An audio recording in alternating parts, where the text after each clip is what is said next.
welcome back to the channel. So today I want to go over my Ram 1500 here. I just took it on a roughly 630 mile round trip. It was a long drive, so I got about 16.5 miles per gallon, which is actually pretty good. Considering the truck was loaded up with 3 other passengers and a bunch of cargo in the back of the truck. So, with that being said, I actually want to go over the 5 things I hate about this Ram truck. So, let's be honest here. I love basically everything about the truck, but there are some pet peeves that I have when it comes to the actual truck itself. So, starting out with number 1, the gas mileage on this truck isn't great, even in aerodynamic mode, because I have the air suspension. So yes, it's a truck, it's going to get bad gas mileage. I understand that, but I have reasoning behind that. Every truck I've had, this is my 3rd Ram truck. I had a 2014 Bighorn, and then I had with the Hemi, and then I had a 2017 Night Edition with the Hemi. They have consistently gotten worse, and I think that may be due to the fact that this one has the air suspension. I have it leveled up front with the levelers, the air suspension leveling kit, and I have an exhaust, a Gibson exhaust out back with a cold air intake and some Meteor tires on it. So I think it has to do with the Meteor tires, the BF Goodrich TAKO2s on there. I noticed that with my 2017 Night Edition as well. So yes, the gas mileage isn't great. Now, I have actually been getting decent gas mileage, but that was a lot of highway driving. In the city, the gas mileage is atrocious, and when towing, the gas mileage is completely atrocious. You kind of, and I know I'm probably going to get beat up in the comments about it, but you kind of get, that's kind of what you're walking into when you buy a truck. So, yeah, it's one thing I hate. I have 2 SRT vehicles and a Chevy Volt. So one of those gets excellent gas mileage. I barely have to throw any gas into it at all. And the other 3 are astronomically bad. So you kind of have to realize that when you get a truck. In general, whether it's a boosted 6 or a V8. Number two. So this is the Laramie trim. It's not the top limited trim. It's just the Laramie trim. There are some touch points in here. While this interior is worlds better than my 17 Night Edition or the 4th gen truck, which is a fantastic truck. Some of these interior pieces in the Laramie just aren't that great of a step up from the Bighorn. There's still a lot of hard plastic here. There's some faux leather, which doesn't really look faux, it's just the injection molded typical Stellantis Chrysler stuff here. And once you get up to that limited trim, that is when you get the niceties of the truck. But the Laramie, for being a Laramie, there's still a lot of just kind of hard plastic, although your rest points, your touch points are nice, so that is crucial.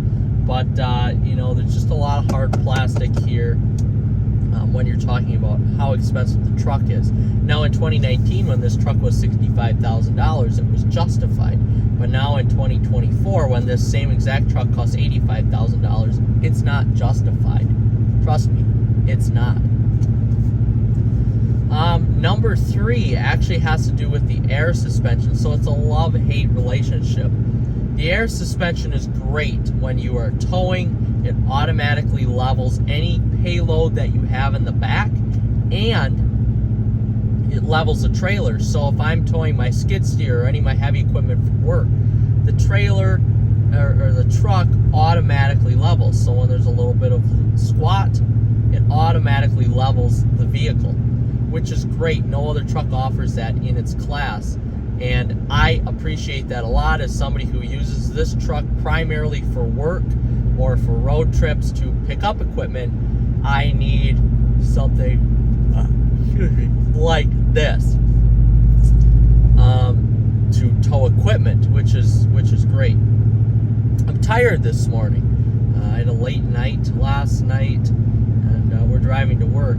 That's one thing I do have to say. This truck is fun to drive with all the add-ons that I did.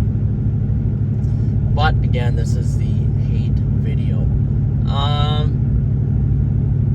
Number 4. We're on to number 4.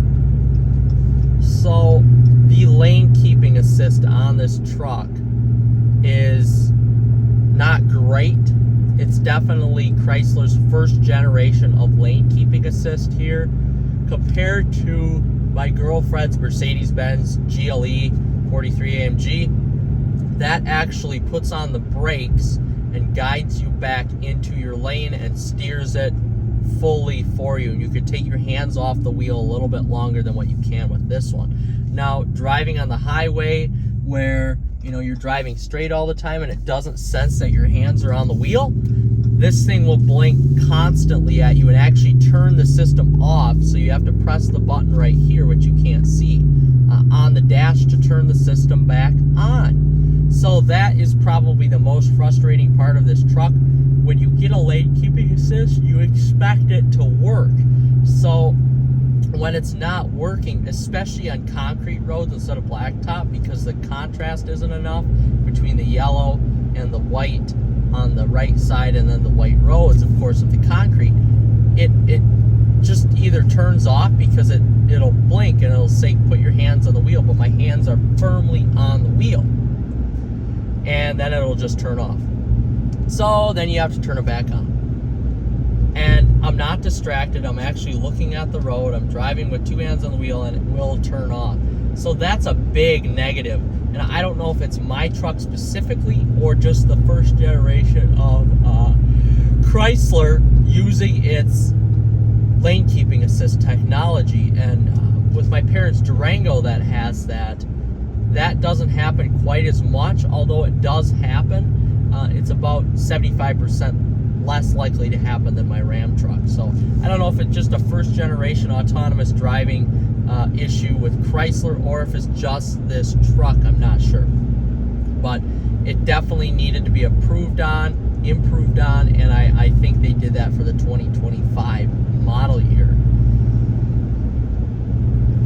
Last but not least, the tailgate. So this is not an issue just to me. This is an issue with more than one Ram truck. So the tailgate has a button up top here, and you can open it from the back, but it's not your conventional tailgate where you open up a latch to open it. It's a soft close, or it's a soft open tailgate. So you release the button here, the tailgate drops down. Well, that's not always the case, because the kickback from the tailgate isn't enough to open the actual tailgate. So then even if you press the button, you have to go back and physically open the tailgate, and that sucks. So sometimes the tailgate will get shut, especially with the Mopar tonneau cover that I have back on the truck. So the Mopar tonneau cover kind of keeps the tailgate closed for some reason. And then if you don't shut the tailgate correctly, you almost have to lift up on the tailgate while pressing the button to open it, and then it'll pop open. So it kind of defeats the purpose of pressing the button to open the tailgate. And I think now with electronic tailgates becoming more prevalent, that is ultimately going to fix the issue, which is great. But for me, it doesn't fix the issue, because most of the time my tailgate won't open when I press the button up here, and then I have to actually kind of force it open by pushing up on the paint, which I don't like to do, and pressing the button at the same time. So it's kind of a two-part process in order for the tailgate to actually open. That kind of gets on my nerves a little bit.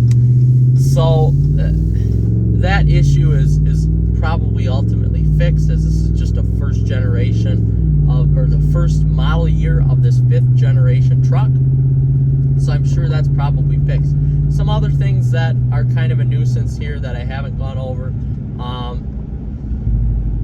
The automatic headlights here are pretty sensitive. There are times when I'm coming up to a sign and I want them on, but it shuts off and then it'll turn back on. The exhaust manifold bolt, this is covered under warranty, so I don't have an issue with that, but that's a common issue with all the Hemi trucks, and it's probably being fixed now with the 3-liter, of course, the Hurricane engines. But every Ram truck I've ever had, I've had issues with the exhaust manifold bolt.